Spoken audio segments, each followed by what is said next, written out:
Agustín, cuando usted dice que no milita en ningún partido, Sí. ¿cómo se define? De derechas. Yo estoy intentando de impulsar algo que entiendo que se llamaría nueva derecha. Así como hay una nueva izquierda, yo digo, pues bueno, hay que pensar una nueva derecha. Ya no podemos seguir dependiendo de los viejos esquemas de derechas de la Guerra Fría, donde todo lo que le importaba a la derecha parecía ser rescatar el sistema de propiedad privada y el libre mercado. Me parece muy bien eso, pero hoy las luchas pasan también por otros lados. Las luchas pasan por las universidades, las luchas pasan por los medios, por la libertad de expresión, por la libertad religiosa, por la libertad de los padres de familia de educar a sus propios hijos. Hay muchos temas que las derechas tienen que tomar. ¿Cuán nuevas son esas derechas que tenemos hoy? ¿Cómo se relacionan con las derechas argentinas del siglo XX? ¿Y cuán fascistas fueron esas derechas de nuestra historia? ¿Cuán fascista es, o si se puede usar el término fascista para las derechas actuales? Sobre todas esas cosas vamos a conversar hoy en Ustedes No Habían Nacido, con quien está a mi izquierda. Qué graciosa. Juan Manuel Romero, ¿cómo andás? ¿Cómo andas, Camila? Muy bien, muy bien. Bueno. ¿Listo para hablar de las derechas? Perfecto. ¿Cómo vamos a organizar este capítulo? Porque nos vinimos organizados hoy. Nos vinimos organizados en 6 momentos. Vamos a recorrer 6 momentos de la historia argentina y ver qué lugar tuvieron las derechas en esos 6 momentos que recorren el siglo XX. ¿Bien? Aclaro esto como para que vayan siguiéndonos. Pero antes de meternos en eso. Bueno, decime. ¿De dónde viene lo de izquierdas derechas? Vamos Bueno. con algo básico. Vamos con un... Lo básico. Lo básico. Para los que no habían nacido en la Revolución Francesa, la mayoría de los espectadores, sabemos, izquierda y derecha viene del modo en el que se repartían, ¿no? La ubicación que tenían en la Asamblea Nacional los distintos sectores durante la Revolución Francesa. Exacto, los sectores más conservadores o más promonárquicos hacia la derecha y los sectores más revolucionarios hacia la izquierda. Y a partir de ahí, en términos muy esquemáticos y simplificados, podríamos decir que los sectores de la derecha generalmente están asociados con mantener el status quo, Sí. con un rechazo al igualitarismo o una defensa de la libertad o de las jerarquías, dependiendo el caso, mientras que la izquierda va a estar asociada más a una búsqueda de igualdad. Siempre teniendo en cuenta que, como vamos a ver, y el caso argentino lo muestra, la familia de la derecha es muy amplia y muy plural. Es decir, vamos a ver distintas experiencias de derecha donde no todas las derechas piensan igual, no todas tienen la misma idea, ni tienen las mismas prácticas, ni quieren lo mismo, los mismos proyectos políticos. Sí, es así, son categorías complejas que ayudan a armar un mapa, que ayudan a discutir, pero que también son porosas, que tienen problemas. Me parece que el recorrido que vamos a hacer lo muestra bien. Te propongo un primer caso, que es pensar de dónde vienen las ideas de la derecha argentina. Nosotros vamos a hablar de 2 familias, una más vinculada a las ideas nacionalistas y una más vinculada a las ideas liberales, conservadores, que tiene su origen más bien en el repertorio de la Argentina oligárquica, la Argentina conservadora del fin del siglo XIX. Y las ideas del nacionalismo tienen un primer momento en la crisis de esa Argentina. Nosotros hablamos ya del centenario como un momento de balance, y ahí hay un primer momento de aparición de lo que llamamos el nacionalismo cultural argentino. Valores asociados En al este sería como nacionalismo. entonces una primera estación en la que nos tenemos que parar, ¿no? La del centenario. Sí. Y el nacionalismo cultural que está asociado con una idea de que hay algo en la Argentina que se pervirtió, ¿no? Sí. De los valores argentinos tradicionales, que el crecimiento económico, la idea de son todos traders, a todos les importa la guita nada más, ¿no? Una derecha del nacionalismo cultural que está diciendo recuperemos los valores criollos, los valores nacionalistas argentinos. Sí, son valores que no son excluyentemente de derecha, pero que en ese momento empiezan a tener esta conformación, ¿no? Como vos decís, la Argentina había crecido mucho, había recibido muchos inmigrantes, y hay toda una serie de discursos, ¿no?, frente al enriquecimiento, que rescatan valores más tradicionales, ¿no? Dios, patria y familia, ¿no? Es el repertorio muy clásico que aparece ahí, y la idea del interior, el gaucho, todo el repertorio criollista como respuesta al cosmopolitismo que había traído toda esta marea inmigratoria. 2 personajes tenemos acá. Manuel Gálvez, por un lado. Entrerriano. Entrerriano. Sí. Mirá, la datita. Leopoldo Lugones. Cordobés. Está federal el tipo. Sí. Leopoldo Lugones, ahí lo tenemos. Vamos a hablar bastante de Leopoldo Lugones dentro de un poquito, pero para este momento del centenario, algo importante me parece decir de Leopoldo Lugones, es el que va a convertir al Martín Fierro en nuestro poema épico nacional, ¿no? Sí. En el poema nacional Lo por hace en excelencia. 1912. Gente, la fecha correcta es 1913. 1913 son las conferencias Besis. En discursos que da frente al presidente de la Nación, frente a Sáenz Peña, y que se conocen como el payador, que es la consagración del Martín Fierro, como vos dijiste, como poema nacional, y que es esta nota de nativismo, de criollismo que empieza a aparecer. Bien, en esta misma estación, de esta primera aparición de las derechas, tenemos un acontecimiento clave para entender esta aparición, que es la ley Sáenz Peña de 1902 y la llegada de la democracia de masas. Es decir, con el voto secreto, universal masculino y obligatorio, lo que vamos a tener es la llegada del radicalismo al poder, pero también la llegada de la democracia de masas. Las masas en la política, la cuestión social y las masas ya eran un tema en la política, pero digamos que las derechas de esta época no solo van a estar reaccionando a lo que decíamos recién, a la cuestión de los inmigrantes, sino también a la cuestión, a la aparición del radicalismo, ¿no? A la aparición del radicalismo y de esta democracia de masas. Sí, son dos elementos que aparecen y que conviven en toda la época, que son, por un lado, el rechazo a los caracteres más plebeyos, ¿no?, que trae la política argentina con Irigoyen y con este proceso de democratización, y por otro lado, el rechazo a las izquierdas, ¿no?, que aparecían en el movimiento obrero, asociado en general a los inmigrantes, con los anarquistas y más adelante con los socialistas y los comunistas. Tengo una cita para el rechazo a ver. Irigoyen y a los radicales, a ver si la tenemos ahí. Por ejemplo, esta es una cita de Alfonso de la Ferrer.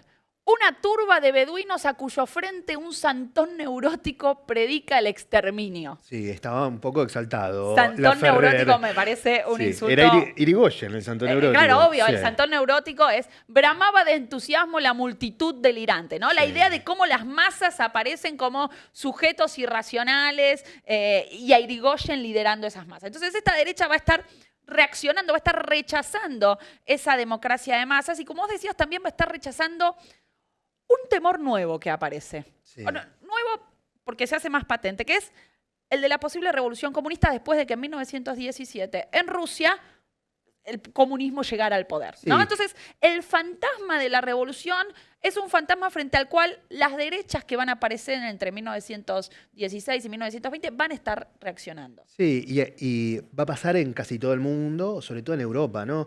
El fascismo, los nuevos movimientos que aparecen son una respuesta a la Revolución Rusa. En Italia, lo que se llama el bienio rosso, digamos, la idea de la amenaza a una revolución socialista. En la Argentina vamos a ver qué lugar tuvo eso. Y hay un momento importante que es 1919, la formación de la Liga Patriótica Argentina como respuesta a una serie de huelgas. Un año que, por la crisis económica que trae la Primera Guerra Mundial, provoca hay un ciclo de huelgas importante. Hay una huelga muy violenta, que es la huelga en los talleres metalúrgicos Bacena, en la que hay muertos por las manifestaciones que hay y que provocan la primera organización importante de la derecha, el primer grupo, que es la Liga Patriótica Argentina. Esta es la primera agrupación fuerte. ¿Qué van a estar haciendo? Bueno, van a estar mirando esa movilización de los obreros, van a estar rompiendo huelgas, con un discurso anticomunista, antisemita también, eran muy antisemitas. No solo iban a romper huelgas, a perseguir a los obreros, sino también, por ejemplo, iban al barrio de Once y perseguían judíos. Es decir, desplegaban repertorios muy violentos contra todos estos distintos grupos, comunistas o movimiento obrero, anarquistas y judíos. Sí, hay de hecho pogroms en Buenos Aires en ese momento.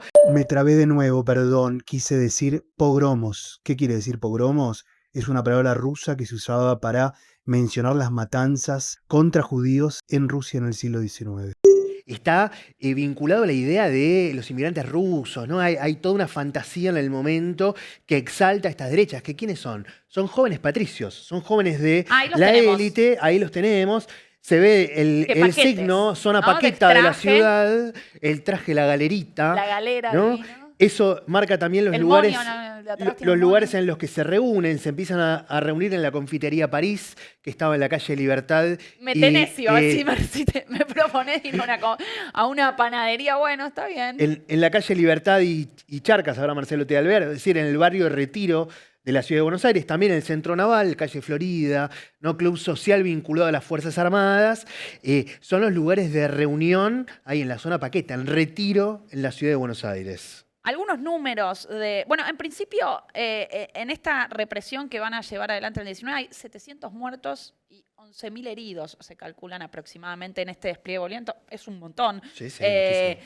¿Y cuántos son en estas brigadas? Bueno, más o menos va a haber 500 brigadas de la Liga Patriótica Argentina y 11.000 afiliados, ¿no? dentro de esta Liga Patriótica. Y además tenemos una Liga Patriótica de señoras. Sí. La Liga Patriótica tenía una rama femenina que era la Liga Patriótica de señoras, ¿no? Sí. Que se dedicaba más a tareas sociales dentro de la liga, ¿no? No eran grupos de choque violentos directamente. También se organizan y están sobre todo intentando romper huelgas, evitar que haya conferencias de lo que se llamaba el maximalismo, es decir, conferencias de grupos de izquierda, charlas que organizaban los grupos socialistas, ¿no? Empieza acá a haber también ecos de la Revolución Rusa, se empieza a organizar el Partido Comunista desde 1921, ¿no? Se empieza a organizar todo eso y estos son grupos que intentan evitar la expansión, la difusión de estas ideas de izquierda. Tengo una cita ahí de Manuel Carles que... Un hombre que venía del radicalismo. Mira, pero se convierte en presidente de la Liga Patriótica. Sí, los ¿no? grupos más conservadores del radicalismo que también existían y va a ser el primer presidente importante, una figura de la derecha argentina importante. Si hay extranjeros que abusando de la condescendencia social ultrajan el hogar de la patria, hay caballeros patriotas capaces de presentar su vida en holocausto contra la barbarie para salvar la civilización. Ahí está, ¿te convenció? Bien, la verdad que no, pero tienen toda esta idea de los caballeros patriotas contra los inmigrantes, ¿no? Ahora, ¿cuán fascistas eran? Bueno, es una discusión interesante. Tienen mucho de la estética protofascista. El fascismo en Europa recién se está formando en 1919. Son las primeras discusiones. Hay toda una discusión acerca de estos grupos que van a tener larga vida en la Argentina y cuán fascistas eran, porque la verdad es que tenían inspiración en la derecha francesa, en Charles Maurras, Maurice Barrés, los intelectuales de derecha francesa, en la derecha española, y van a estar mirando también la conformación del fascismo. Pero les falta algo importante que el fascismo europeo tenía, que era el contacto con la violencia que venía. Contacto con la violencia tenían, el contacto con las armas y con la movilización extrema que había provocado la Guerra Mundial y una política de masas. Ahí hay que decir, dos cosas quiero agregar. Bueno, por un lado, esto que estás diciendo sobre el efecto que tiene la Primera Guerra Mundial en la formación de grupos fascistas en Europa. Es decir, esas personas que venían de la guerra como con toda la testosterona y la adrenalina a flor de piel y que despliegan toda esa violencia. Jóvenes movilizados, traumatizados por la experiencia de la guerra. Eso no lo tenemos. Pero además quiero agregar algo, y esto se lo leía a Ernesto Bojoslaki y Sergio Morresi en un texto donde tratan de ver la historia de las derechas y su relación con la democracia. Ellos dicen, bueno, la Liga Patriótica Argentina tenía todas estas características, pero no tenía un discurso directamente antidemocrático. Es decir, no había en la Liga Patriótica Argentina todavía un discurso de crear un nuevo régimen, de armar un nuevo orden a la manera fascista, ¿no? Entonces, por eso, en este caso, estos autores, hay otros autores que hablan de protofascismo, pero en este caso ellos dicen, bueno, no necesariamente se puede incluir a este grupo dentro de la familia, ¿no? Sí, nosotros hablamos de estos dos componentes, ¿no? El rechazo a la izquierda y el rechazo a la democracia de masas. Y la verdad es que la otra diferencia es la representación política que tienen las izquierdas en la Argentina, que era, en la Argentina Irigoyen era minoritaria. El socialismo llegaba al 8% nacional, más o menos en elecciones. Un ciclo, digamos, va variando, mientras en Europa era un fenómeno más vivo, el de las izquierdas. Acá era un peligro un poco más imaginario que real en ese Así contexto, es, ¿no? Así es. Bien, vamos al segundo momento. Bueno. ¿No? Hasta acá llegamos a 1920. Pero entre 1920 y 1930 lo marcamos como un nuevo momento porque acá empieza a verse un efecto mayor del fascismo y de la influencia del fascismo, sobre todo en intelectuales. Es decir, en Europa en los años 20, en Italia en los años 20 vamos a tener el ascenso al poder de Mussolini, entonces vamos a tener el auge del momento fascista y estas ideas fascistas empiezan de alguna manera a expandirse mucho más en este contexto, ¿no? Entonces en este segundo momento hay una cosa más novedosa. Sí, efectivamente Mussolini seduce mucho a los intelectuales. Él mismo era un intelectual, seduce intelectuales muy diversos, ¿no? Hay mucha gente que va a ver lo que está pasando en Europa con atención. Y en la Argentina reaparece un personaje del que ya hablamos, que es Leopoldo Lugones. Leopoldo Lugones que reaparece un poco más facho. Sí, va teniendo, desde sus orígenes de izquierda, va teniendo toda una deriva hacia las derechas. Lugones Lugones arranca a fines del siglo XIX en el socialismo, Sí. ¿no? Después pasa por este nacionalismo cultural y esta época del centenario donde se convierte el Martín Fierro en nuestro poema nacional, donde él ya era medio un rockstar, llenaba teatros porque daba conferencias, llenaba teatros y era una persona muy conocida. Y acá ya en los años 20 empieza a tener un discurso más abiertamente antiliberal. Empieza a denostar a las instituciones del liberalismo, al Congreso, a la representación democrática. Es decir, empieza a tener un discurso que coquetea con el fascismo e incluso una reivindicación de liderazgos autoritarios, reivindicación del liderazgo de Mussolini, ¿no? A Mussolini como una figura que hay que mirar, que hay que tomar como modelo. Sí, en 1924, que es el centenario de la batalla de Ayacucho, da un discurso famoso, el discurso de Ayacucho en Perú, justamente, que conocemos como la Hora de la Espada, ¿no? Donde él llama efectivamente a una nueva encarnación que quite estos vicios de la democracia que vos estás diciendo, pero a diferencia de lo que pensaban los fascistas, digamos, de un líder apoyado por las masas, él tiene otra idea, que es que el ejército se haga cargo del problema. Es un llamado al ejército. Ha llegado la hora de la espada. Así es un llamado del ejército a hacerse cargo del Estado para recomponer estos valores, ¿no? Además, Lugones tiene, y acá momento LAM, ¿no? Momento Tiene una chisme. historia, momento chumería, porque tiene una historia de amor que es Sí. espectacular. En esta época se enamora de una chica bastante más joven. Sí, de una estudiante. Menor sí, de edad. sí. Que se llama Emilia. Sí, ¿no? así Se enamora es. perdidamente, va a tener con Emilia una relación de varios años. Sí. Había publicado antes un libro llamado El Libro Fiel y había declarado que era el hombre más fiel de las letras argentinas. Lugones, además de un facho... Se quemó. Ese es el problema. Era el poeta nacional en el momento. Era la figura más importante de las letras en la Argentina, digamos, ¿no? Era Sí. una figura muy, muy importante. Se enamora de Emilia. Bueno, una relación polémica o controversial. Se entera el hijo de Lugones. Sí. Polo Lugones. El hijo de Lugones era una persona bastante desagradable. Oscura. Jefe de policía. Jefe de policía.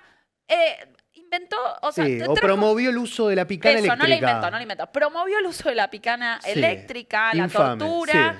Pero además era un metido en la vida del padre. Le intervino el teléfono al papá. Sí. Y fue a hablar con los padres de Emilia y les dijo a los padres de Emilia, la amante de Lugones, que si no hacía que su hija termine esa relación con Lugones, iba a declarar insano a su padre y hacer públicas la relación. Por lo cual, Emilia termina abandonando a Lugones. Lugones queda destrozado. Sí. Bueno, va a pasar por distintos momentos medio depresivos hasta que termina suicidándose. Se suicida en una isla, en el Tropezón, en una isla del Tigre. Toma cianuro con whisky. Supimos hace poco que era por su romance. Siempre se dio una explicación más política, ¿no? De este final trágico de Lugones. Agrego una nota más. La hija... Yo quiero agregar, ahora voy a agregar lo de la hija, pero la carta de suicidio de Lugones empieza con una frase que a mí me parece No te rías. espectacular. No. Dice, no puedo terminar el libro de Roca, punto, basta. O sea, el tipo estaba re frustrado porque no podía terminar un libro. No puede pasar a cualquiera, Same. me reidentifico. Dice, Same, no puedo Leopoldo. terminar este paper de mierda, Sí, basta. Y el tipo se toma cianuro con whisky. No, Sí. perdón. Pero Y es espectacular que eso sea el inicio de una es carta de suicidio. Toda una historia muy trágica, la de los Lugones. La hija de este personaje O nefasto... sea, la hija de Polo. Tenemos a Lugones, para los Sí. que van a hacer la serie Los Lugones y nos Sí. van a llamar, tenemos a Leopoldo Lugones, a Polo Lugones, el comisario de policía que botonea al padre, Sí, y a Piri Lugones. y a Piri Lugones. Que es la hija que va a militar en Montoneros, está desaparecida. Fue pareja fugazmente de Rodolfo Walsh, aparentemente, enseñó Entiendo letras. que ella decía, soy la hija del policía y la nieta del poeta. Así es. Así. Hermoso. Bueno, Bueno, una cerramos tragedia el momento. argentina. Los cerramos Lugones el es una momento. tragedia argentina. Eh, Tienen otra serie ahí está. para producir desde Cenital, obviamente. Bruno Estañaro, si nos estás escuchando.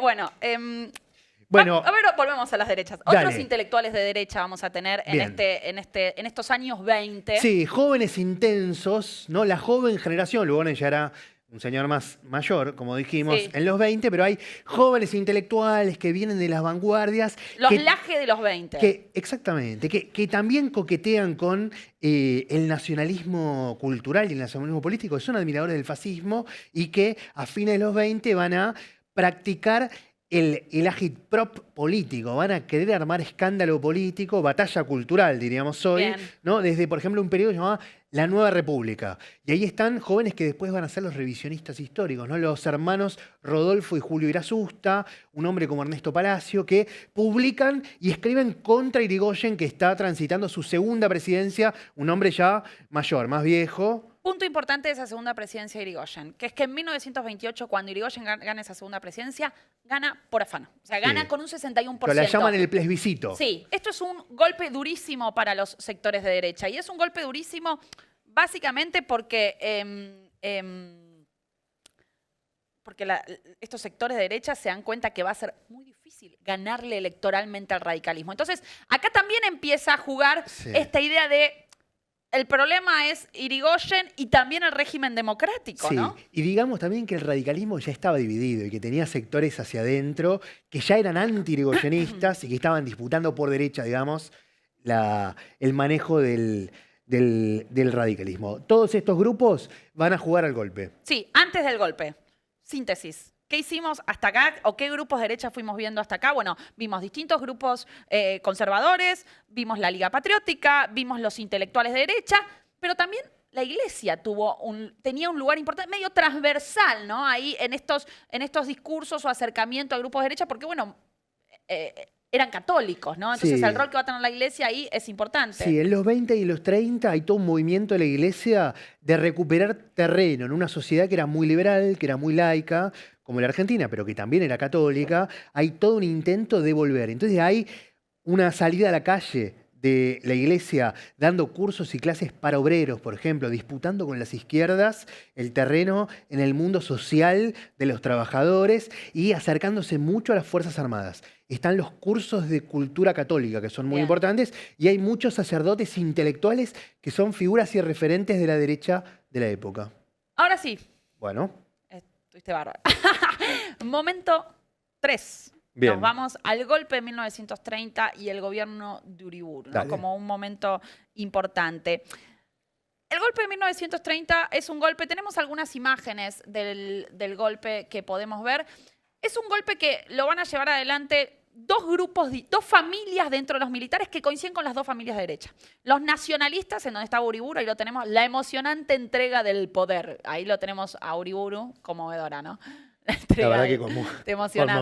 conmovedora, esas peladas. Te emocionás con esas peladas de espalda. Sí. Pero es un golpe que también va a tener mucha participación de los grupos civiles de derecha. Sí. Es decir, de agrupaciones civiles que van a estar acompañando al golpe y que van a estar generando disturbios, ¿no? En este contexto del golpe. Herederos de esa tradición de la Ahí que los hablamos, de tenemos, los estudiantes, por ejemplo. jóvenes patricios de la élite, grupos nacionalistas y también liberales conservadores.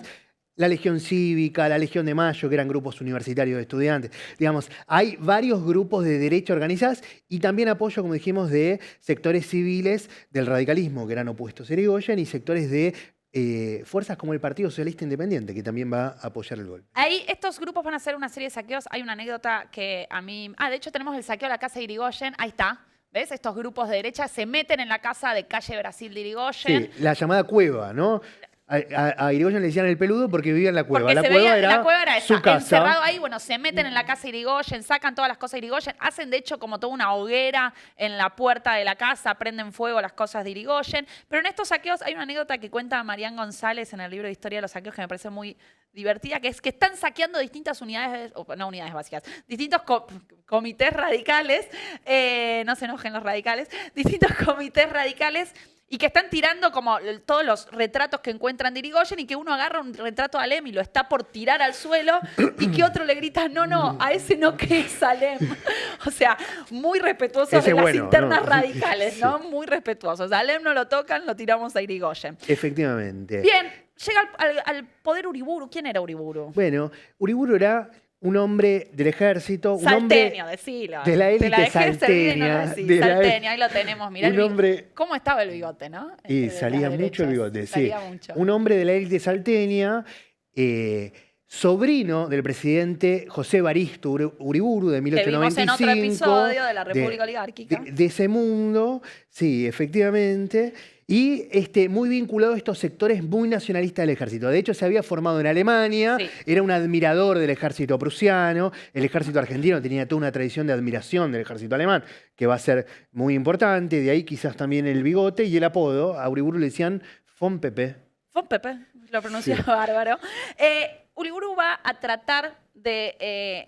era de los sectores más nacionales. Dijimos que en este golpe vamos a tener las dos familias de derecha que explicábamos antes, la más nacionalista y la más liberal conservadora. Bueno, Uriburu pertenecía a la familia nacionalista y va a tratar, como tenía estas simpatías con el fascismo, va a tratar de instaurar un modelo fascista, va a tratar de cambiar la Constitución y instaurar ¿qué cosa? Bueno, instaurar un Estado corporativo, ¿no? El que estaba pensando ya no en la representación individual que se conseguía mediante el electorado, sino en la representación corporativa de corporaciones, de sectores, las Fuerzas Armadas, la Iglesia, ¿no? Entonces, él tenía eso en la cabeza, pero él era una minoría en Sí. ese momento dentro del ejército. Era una figura débil en algún sentido, ¿no? Dentro del armado político que había apoyado el golpe. Y como vos decís, parece haber ya una interna en estos grupos, como los nacionalistas, estos agitadores, que empujaban la idea de un Estado fascista, corporativo, y otros grupos que decían, para la pelota. De hecho, le encargan a Lugones que escribe una primera proclama,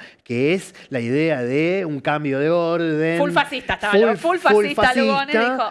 Full fascista, y hay dos figuras del ejército importantes, Sarobe, un general importante, y otra figura importantísima, posiblemente la figura política más importante de la década del 30, Agustín P. Justo, que le dicen, pará, hasta acá, tanto no, y entonces la proclama... Menos fascista. Sí, la proclama va a ser bastante más moderada de lo que esperaban. Sí, de hecho van a decir, esto es un golpe en esa proclama provisorio. O sea, no vinimos para quedarnos y cambiar el modelo de país, vinimos para Sí. sacarlo a Irigoyen de juego.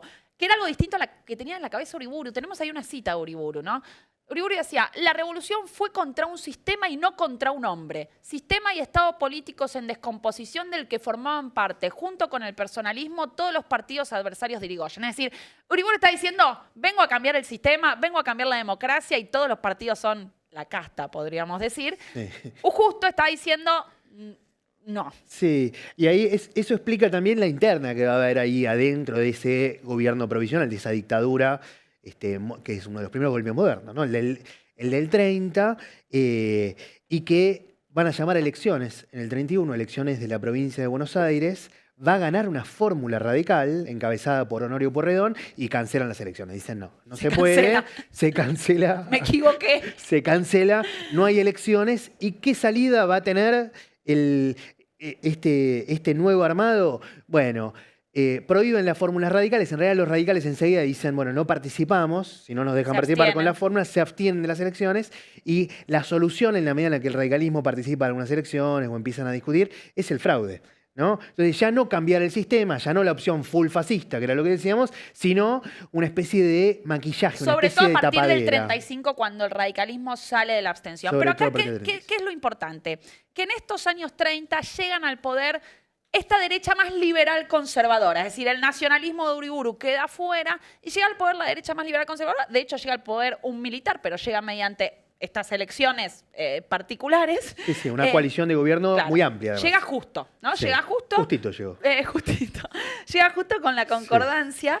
Y entonces vamos a tener a esta derecha, justo va a estar entre 1932 y 1938, y la concordancia va a seguir hasta el golpe de 1943, donde otra vez va a cobrar importancia la Iglesia como legitimadora. De hecho, ahí se empieza a construir lo que Lori Sanata llamó el mito de la nación católica. Esta idea empieza a pesar fuerte, esta idea de que la Argentina es un país católico e hispánico, ¿no? Sí. Como dentro de estas ideas de derecha nacionalistas que están dando vueltas. Sí, vos decías, uno podría decir, el tono general del gobierno de Justo, ¿no? De la concordancia y todo este armado electoral, en el que primero justo venía el radicalismo antipersonalista, es decir, de los radicales anti-irigoyenistas, uno podría decir, Sí. de ese último tramo, es esta tradición liberal conservadora de la que estamos hablando, que imaginaban que la Argentina había tenido un pasado glorioso, no sé si les suena, a fines del siglo XIX, ¿no? Que habíamos sido potencia mundial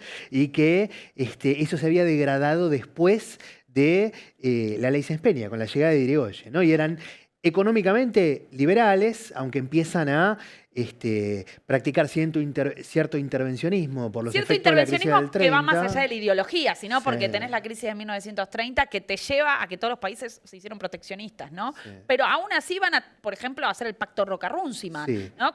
Que es un pacto con Inglaterra para poder seguir exportando a Inglaterra. Que firma Julio Roca, el vicepresidente, hijo de Julio Argentino Roca, el del 80. Y un ¿no? pacto muy cuestionado por los nacionalistas. Cuestionado por los grupos nacionalistas que van a quedar muy desencantados de toda esta experiencia. De hecho, es un nacionalista que va a llegar al peronismo después, se llama José Luis Torres, el que acuña la idea con la que todavía a veces discutimos o conocemos la década del 30, que es la idea de la década infame, ¿no? Es una idea de los nacionalistas Muy desencantados importante, de es esa una idea de experiencia. los nacionalistas esto. Sí, Perfecto. así es. Vamos al cuarto momento, Muy ¿bien? bien. Que es el lugar de las derechas en el peronismo. ¿Qué Muy pasa bien. con el peronismo? Porque el peronismo medio que, vamos a ver que viene y te cambia el eje de discusión. El eje no va a ser derecha e izquierda con el peronismo. Vamos a ver que el clivaje va a ser peronismo-antiperonismo. Sí, patea la mesa el peronismo. Patea la mesa y vamos a ver que las derechas van a quedar de un lado y del otro, ¿no? Sí. Vamos a hacer un poquito eso. De hecho, es una discusión argentina todavía viva. Sí, Si es es de izquierda, derecha el peronismo, peronismo, no es de sé qué, izquierda. imposible de resolver. Sí. Golpe de 1943. Sí. Un golpe que lo protagonizan los sectores nacionalistas del ejército, ¿no? Sí. Entonces, ahí tenemos, de alguna manera, elementos de la tradición nacionalista que Perón, de hecho, va a tomar de esa tradición nacionalista de la que veníamos hablando, ¿no? El antiimperialismo, la idea de un liderazgo fuerte, aunque no antidemocrático, o sea, no antielecciones, el nacionalismo económico y el nacionalismo territorial. La religión católica, digo, Perón te instaura la religión católica en las escuelas. Ahora, que tome eso implica, podemos decir, bueno, full nacionalismo derecha. Yo te diría ahí, vos, A ver. me parece que la clave es esta, patean la mesa y todas las agrupaciones previas se dividen en antiperonistas y peronistas. Peronistas. Algunos ¿no? quedan de un lado y otros quedan del otro. Claro, hay radicales que pasan al peronismo, radicales que se vuelven antiperonistas. Socialistas que pasan al peronismo, socialistas antiperonistas, comunistas lo mismo, Sí. nacionalistas lo mismo, ¿no? Hay nacionalistas que van a pasar al antiperonismo y nacionalistas que se van a hacer peronistas, sobre todo en un primer momento donde estos componentes son muy fuertes y donde parte de la alianza de Perón es con los sectores nacionalistas y con los sectores católicos.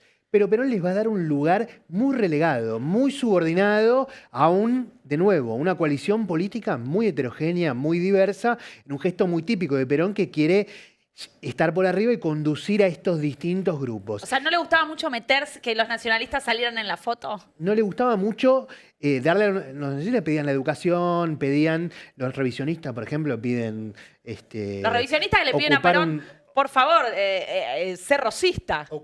Y Perón no termina de entregar del todo esos gestos, ¿no? Y esos lugares en el Estado, ¿no? Les da un lugar muy subordinado. Algunos dicen Perón los consideraba piantavotos, ¿no? Era el modo en el que se refería a esos grupos de nacionalistas muy radicales, ¿no? Les servían un poquito, pero no tanto. Y hay un grupo muy expresivo de toda esta tensión, que es la Alianza Libertadora Nacionalista. A ver, ahí la tenemos.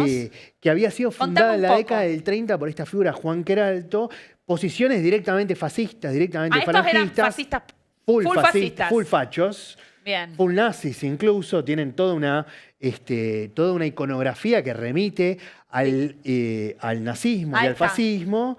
No, eso no puede Soberanía o ser. muerte en Cristo, que remite a la tradición católica, un cóndor andino en vez del águila, ¿no? Un cóndor andino. Nacionalizan, está bueno.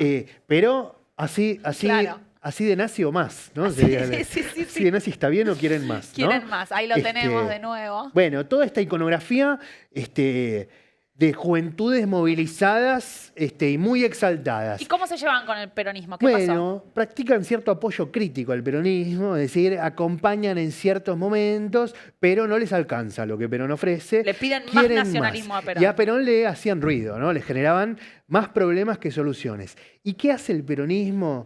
Bueno, A ver. interviene ese grupo a través de una figura muy polémica, una figura opaquísima de la historia argentina, que es Guillermo Patricio Kelly, un servicio de inteligencia, no hay otro modo de catalogarlo. Tiene bueno. una historia muy sinuosa, está una especie de Forrest Gump de todos los escándalos políticos de la Argentina, están todos, de algún modo. Y a través del ministro del Interior, Ángel Borlenghi, un hombre que venía del socialismo, es decir, un hombre de izquierdas, el ministro del Interior del peronismo, que manejaba la policía y que estaba casado con una mujer judía, con Mucha data muchos está lazos tirando, de mucha. la colectividad, intervienen esa organización y a los tiros, Guillermo Patricio Kelly lo corre a Queraltó y desnazifica la agrupación.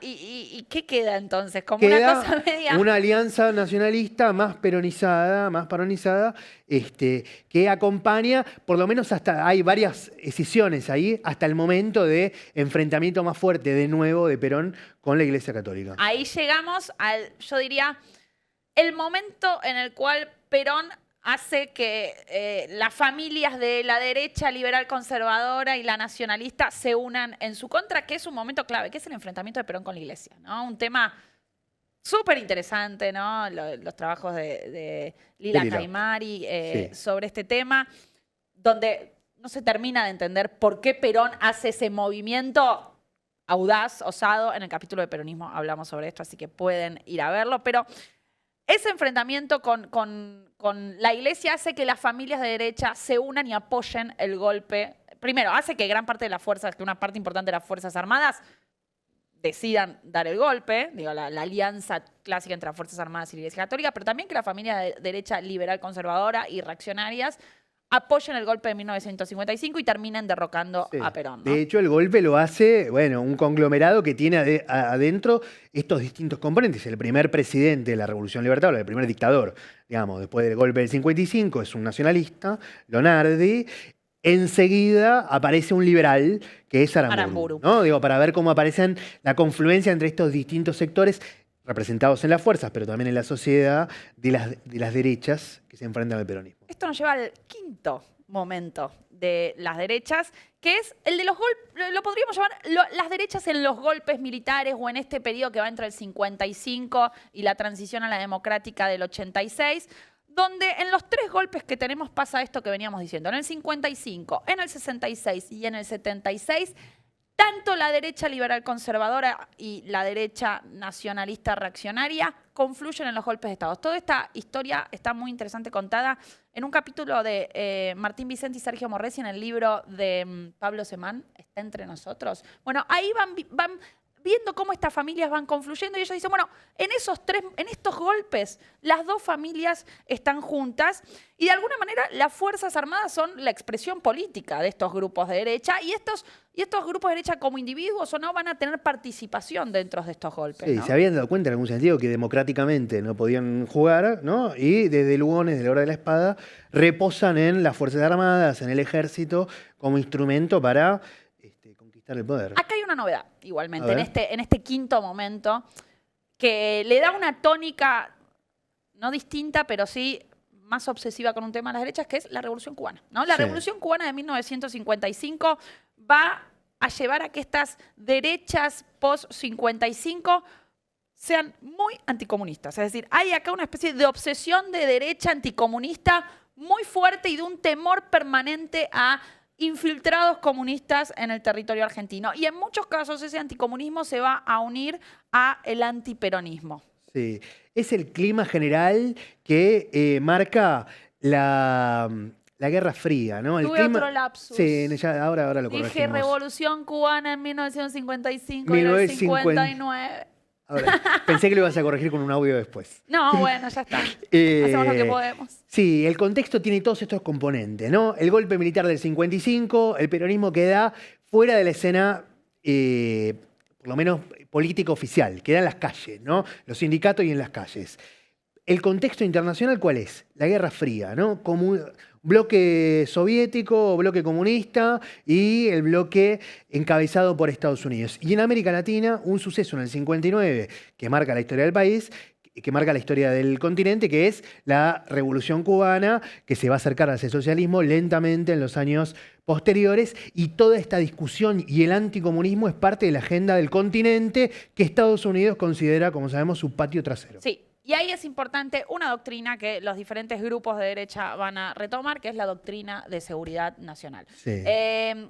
Acá es importante, es decir, estas Fuerzas Armadas empiezan, a partir de esta doctrina, y ya antes con el plan CONINTES, empiezan a considerar que el enemigo es interno y que las Fuerzas Armadas tienen que participar de la represión interna de ese enemigo que va a ser comunista y a la vez peronista, ¿no? Sí. Según el caso que ellos consideran. O sea, las Fuerzas Armadas ya no están para defender el país frente a una amenaza exterior, sino para contener esta idea que aparece como un virus. Ya aparece la palabra subversión, aparece toda esta idea y se le asigna a las Fuerzas Armadas esto, un lugar de represión interna. Y los grupos de derecha nacionalistas van a tomar de alguna manera esta doctrina de seguridad nacional y empezamos a tener otra vez grupos de derecha nacionalistas civiles, si querés, y uno de los más destacados es Tacuara, ¿no? Sí, es un ejemplo muy paradigmático porque está ahí en el medio, ¿no? Vienen de estos grupos de la Alianza Libertadora Nacionalista, es decir, grupos filofascistas, y Tacuara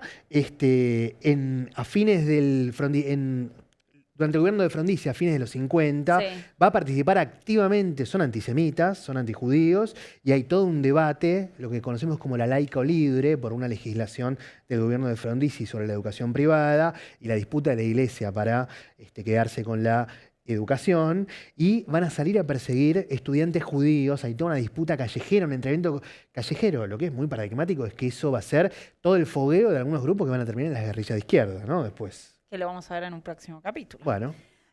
Bueno, en estos golpes, vayamos al golpe directamente de 1976. Otra vez confluyen las distintas derechas en este golpe, donde vamos a tener un plan de exterminio liso y llano a los sectores considerados subversivos, y dentro de esa idea de subversivos había una idea muy amplia donde no solo estaban los miembros de las organizaciones armadas y guerrilleras, de lo que hablaremos próximamente, sino también estudiantes, sindicalistas, figuras del mundo cultural, dirigentes políticos. Exacto. Y ahí tenemos una dictadura que está defendiendo esta idea de que vienen a restaurar los valores occidentales y cristianos que se pervirtieron durante los gobiernos peronistas y anteriormente, ¿no? Y acá no solo vamos a tener sectores nacionalistas participando de este gobierno, sino también sectores liberales que van a tomar distintos ministerios y que van a tener puestos dentro de este gobierno militar. Sí, que es la gran interna, ¿no? de los militares también en el poder en la dictadura del 76.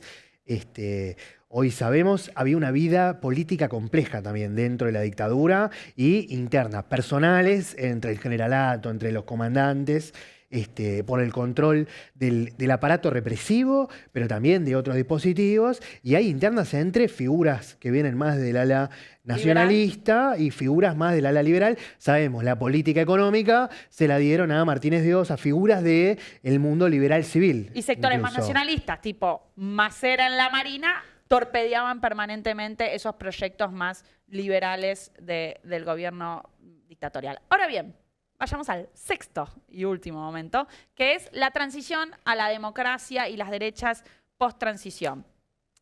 Bueno, acá me parece que hay un punto importante, y esto lo ha trabajado mucho Sergio Morresi, que es que la derecha, tanto liberal conservadora como la más nacionalista, salen muy golpeadas, es decir, salen muy desacreditadas de la dictadura, porque las dos, por distintos motivos, quedan pegadas a los fracasos de la dictadura. El nacionalismo queda pegado a Malvinas y la derecha liberal conservadora al fracaso económico de la dictadura, ¿no? Entonces, van a intentar reconvertirse a lo largo de la década del 80 y de transformarse, en el caso más del liberalismo conservador, en un partido político. Sí, en algún sentido, si dijimos, si desde los 30 la derecha, en algún sentido general, había entendido que la única opción era militar, porque electoralmente había menos chances, luego de la tragedia de esos gobiernos militares, de los crímenes y de la derrota económica, política de la dictadura, hay primero tibios y últimamente más vigorosos intentos de encontrar un canal político para esas expresiones de derecha. Y de ahí van a salir en la década del 80 dos partidos, me parece que es lo que vos señalabas. Uno que viene de los grupos carapintadas que se habían alzado primero contra los gobiernos de Alfonsín y Menem, que va a ser el Modín, y el otro es apenas en la salida democrática, la Unión de Centro Democrático, mirá el nombre, que es la famosa UCD de Álvaro Alzogaray. De Álvaro Alzogaray, donde también estaba Alberto Venegas Lynch, hijo, ¿no? Que tanto reivindica Milei. Y que empiezan a armar la derecha, el partido de derecha para presentar a elecciones, pero que tienen una novedad en este contexto. Ya en la década del 80, la UCD va a empezar a tener un discurso neoliberal. Es decir, empezamos acá a tener asociada a la derecha a discursos neoliberales. En 1983 no le va a ir tan bien, pero son un partido a escala nacional, van a lograr diputados, pero van a ir creciendo electoralmente a todo lo largo de la década del 80 hasta llegar a ser, dice Morresi, la tercera fuerza. Digo, incluso van a empezar a tener jóvenes de derecha en la UPAU, ¿no? Una rama juvenil de derecha dentro de la UPAU. Entonces, se convierten en una voz importante y en los que están haciendo campaña por el neoliberalismo. Sí. Y de hecho consiguen un lugar importante. Después, durante el gobierno de Menem, hay una alianza. Exacto. O sea, no logran ganar las elecciones, pero logran imponer su agenda. Ahí tenemos, me parece espectacular esa foto. Explícame. Menem le enseña a hacer los dedos en B y Alzogaray hace como una L de liberalismo. Ponele. Sí. Liberalismo, está bien. Sí. No, la cara de Dualde, Igual ¿no? de muy de sueño. Estaba muy divertido con la situación. Los dientes así. ¿Y Oreco? Bueno, la UCD se integra al menemismo, logra instalar su agenda. Digo, la agenda del partido de derecha de los 80, la agenda más neoliberal. Sí, se convierte en agenda de gobierno. Llega al gobierno y eso también significa que se diluye. Lo había sido la dictadura. Sí, sí. Es decir, lo que termina pasando es que los sectores de derecha ven en realidad en el peronismo menemista una alternativa, ¿no? Y queda diluida esta fuerza. Sí, ¿y qué pasó con el otro grupo? Con los grupos nacionalistas, con el Modín, con esas fuerzas. ¿Qué pasó? Bueno, reaparecen en algún sentido, ¿no? También con un lugar minoritario. Mucho ¿no? más minoritario. Sí. Es decir, no logran imponer la agenda llegando al poder, como es el caso, ¿no? de la UCD.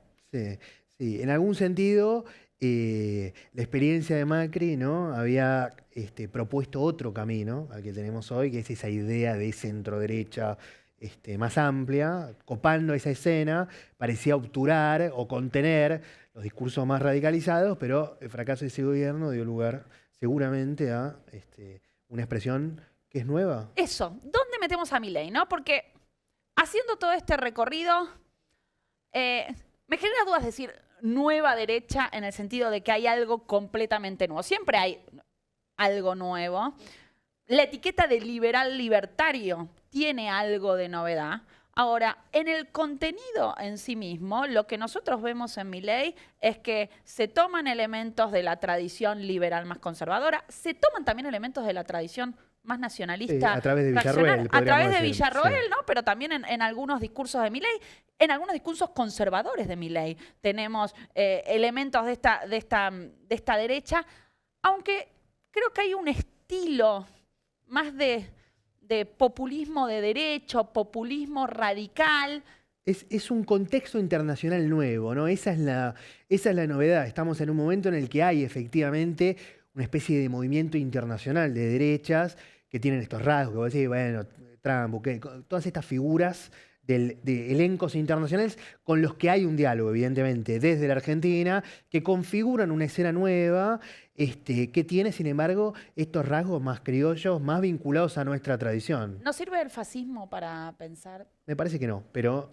Yo estoy de acuerdo en que no sirve. Digo, ya vimos las características que tenían estos gobiernos que se están pensando para fascistas y me da la sensación que la expresión de fascistas oscurece más de lo que aclara, ¿no? Sí, para entender es una categoría del combate político, ¿no? Sirve para desacreditar, sirve para discutir. Es efectiva para eso. Es efectiva, puede ejemplificar algo, pero como herramienta para entender lo que está pasando, achata más de lo que explica, me parece, para todas estas expresiones de la derecha en la historia argentina. Argentina, no tuvo fascismos del mismo modo en el que tuvo Italia, Alemania, Europa, me parece a mí. Bueno, muchas gracias. No, gracias Juan, a vos, por favor. Con esta conclusión nos retiramos y nos vemos la semana que viene en Ustedes No Habían Nacido. Momento, antes de que cambies de video tenemos algo para decirte. Ponele me gusta al video y suscríbete a Cenital Más. y tenés toda nuestra programación. Hay un montón de cosas para ver.